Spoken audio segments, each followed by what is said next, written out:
नमस्कार दोस्तों, आज हम आपको माघ मास महत्म का चौथा अध्याय सुनाने जा रहे हैं। माघ मास में गंगा में जहाँ कहीं भी स्नान किया जाए वह कुरुक्षेत्र के समान पुण्यदायी होता है। गंगा जी में जहाँ भी स्नान करते हैं वह पुण्यदायी फलदायी माना जाता है। माघ मास का स्नान बहुत अधिक पुण्यदायी होता है। जो लोग माघ स्नान करते हैं वह अधिक महत्व रखता है। पृथ्वी पर वे अमृत रूप में कही जाती हैं। गंगा यमुना के संगम का जल वेणी के नाम से प्रसिद्ध है। जहाँ पर गंगा जी यमुना जी मिलती हैं वह क्षेत्र संगम बनता है, उसे वेड़ी कहते हैं। यह स्थान देव नाम से जाना जाता है, जहाँ पर स्नान करने से तीर के स्नान का कई गुना फल प्राप्त होता है। माघ में पूरे मास यदि स्नान न कर पाए तो व्यक्ति को एक दिन नदी में स्नान जरूर करना चाहिए। माघ मास महत्म के तीसरे अध्याय में भृगु ऋषि व विद्याधर द्वारा कुरूपता दूर करने का संवाद हमने सुना था, साथ ही माघ मास की महिमा जानी थी। अब आगे सुनते हैं। श्री वशिष्ठ जी कहते हैं, हे राजन, अब मैं माघ मास महत्म कहता हूँ, जो कि राजा सहस्रार्जुन के पूछने पर दत्तात्रेय ने कहा था।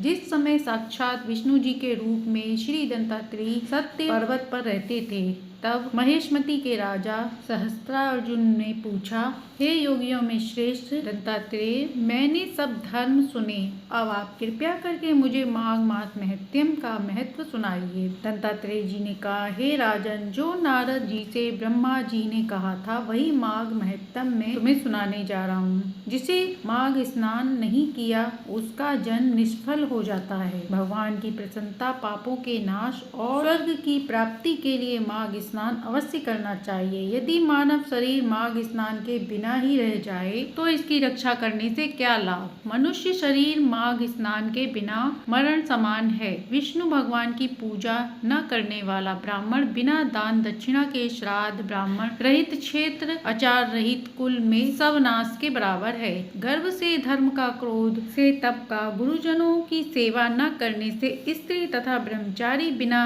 जली अग्नि से उनकी और बिना साक्षी के मुक्ति नाश से हो जाती है। जीविका के लिए कहने वाली कथा, अपने ही लिए बनाए हुए भोजन की क्रिया, शूद्र से भिक्षा लेकर किया हुआ यज्ञ तथा कंजूस का धन, यह सब नाश के कारक है। बिना अभ्यास और आलस्य वाली विद्या, सत्यवाणी विरोध करने वाला राजा, जीविका के लिए तीर्थ यात्रा, व्रत से संदेह युक्त मंत्र का जाप, वेद न जानने वाले का दान देना, संसार में नास्तिक रहना, श्राद्ध बिना धार्मिक किया, यह सब व्यर्थ है। और जिस तरह दरिद्र का जीना व्यर्थ है, उसी तरह माघ स्नान के बिना मनुष्य का जीना व्यर्थ है। ब्रह्मघाती, सोना चुराने वाला, मदिरा पीने वाला, गुरु पत्नी गामी और इन चारों की संगति करने वाला महापापी भी माघ स्नान से पवित्र हो जाता है। माघ माह में जल कहता है कि सूर्योदय से पहले जो मुझमें स्नान करता है, मैं उसके बड़े से बड़े पापों को नष्ट कर देता हूँ। महापातक भी स्नान करके अपने पापों को भस्म कर लेते हैं। माघ मास के स्नान का जब समय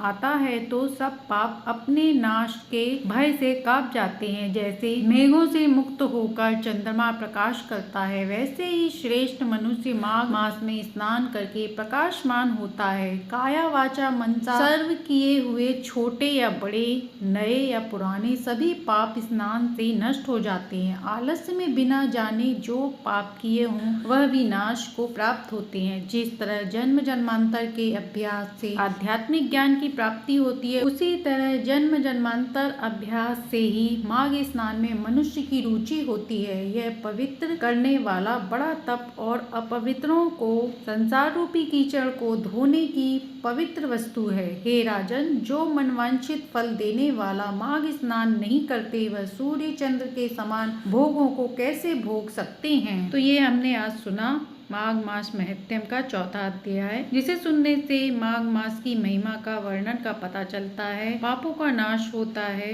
जो कोई भी व्यक्ति माघ मास में नित्य नियम से माघ स्नान का महत्व सुनता है, उसके घर में सुख शांति समृद्धि आती है। माघ मास महत्म अच्छा लगा हो तो लाइक एंड सब्सक्राइब करें।